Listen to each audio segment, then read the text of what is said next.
Bismillahirrahmanirrahim. Assalamualaikum warahmatullahi wabarakatuh. Izin memperkenalkan diri, nama saya Agus Miftah dengan NIM 2113400207, mahasiswa bimbingan konseling Islam Fakultas Dakwah Universitas Islam Negeri Sultan Maulana Hasanuddin Banten.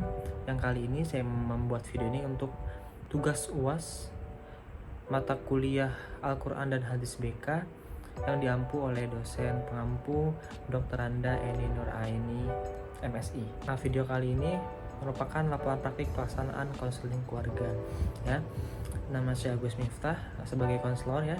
Kemudian ada sasaran layanan atau konselingnya yaitu inisial MAF, umur 38 tahun, jenis kelamin laki-laki, aktivitasnya wira swasta. Nah, alokasi waktu selama proses konseling berlangsung itu sekitar 30 menit ya, kurang lebih 30 menit sudah dengan perstrukturan hingga akhir konselingnya itu kontrak. Kemudian bidang permasalahan konseling kali ini yaitu dari bidang keluarga. Nah, posisi konseling di sini ada sebagai orang tua. Nah, keluarga konseling ini, keluarga ini mengalami tantangan komunikasi dan pemahaman dengan adanya perubahan perilaku yang signifikan pada sang anak ya, pada anak konseli gitu ya. Kemudian fungsi layanan yang diberikan kepada konseli ini adalah agar konseli itu bisa menemukan jalan keluarnya dari permasalahan yang dihadapinya saat ini.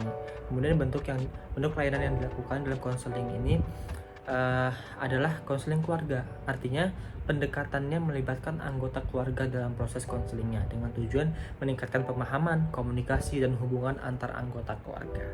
Kemudian proses konseling ini berlangsung diadakan di rumah konselornya gitu ya, dengan adanya suatu ruangan yang telah disiapkan dengan perhatian terhadap penataan duduk, jarak antar duduk, posisi kursi, dan upaya membuat ruangan tersebut sebaik mungkin agar menciptakan kenyamanan.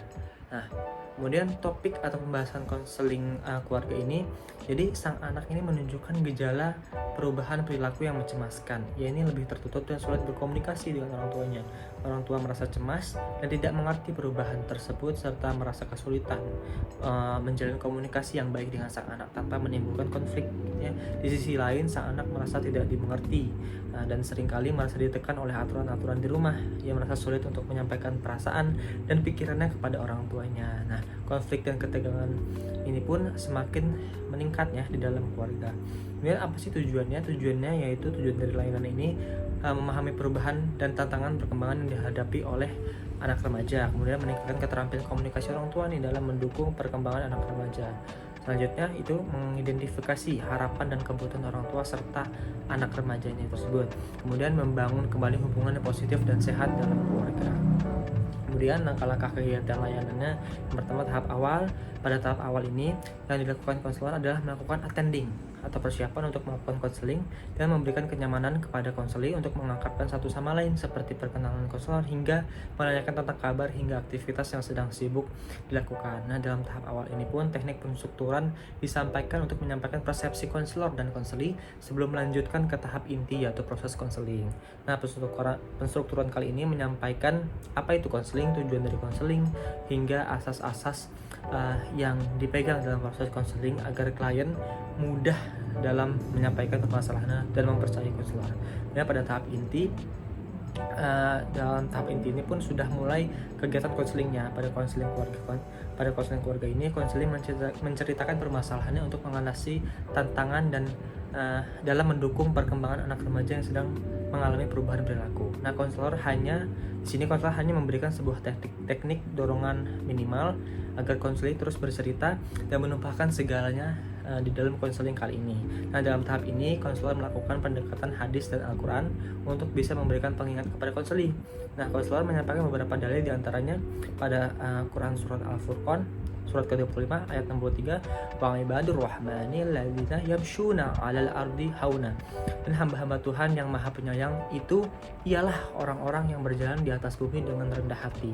Konselor menyampaikan kepada konseli bahwa sikap rendah hati dan kerendahan diri dalam keluarga dapat menciptakan atmosfer yang kondusif untuk komunikasi dan penyelesaian masalah. Kemudian konselor juga menyampaikan hadis seperti berikut. Sesungguhnya Allah itu lembut dan mencintai kelembutan dan memberikan pada kelembutan apa yang tidak diberikan pada kekerasan. Hadis riwayat Al-Bukhari. Kemudian masuk ke tahap akhir. Di dalam tahap akhir ini konselor menyampaikan kontrak, kemudian ditutup. Nah, konseling dalam tahap akhir ini pun ada penilaian yang akan dilakukan konselor, yaitu ada penilaian segera, penilaian jangka pendek, kemudian penilaian jangka panjang. Nah, kemudian tujuan dari penilaian ini adalah untuk mengukur perubahan daripada konseling itu sendiri.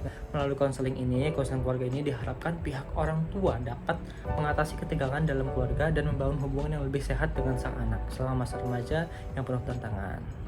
Mungkin cukup seperti itu. Wassalamualaikum warahmatullahi wabarakatuh.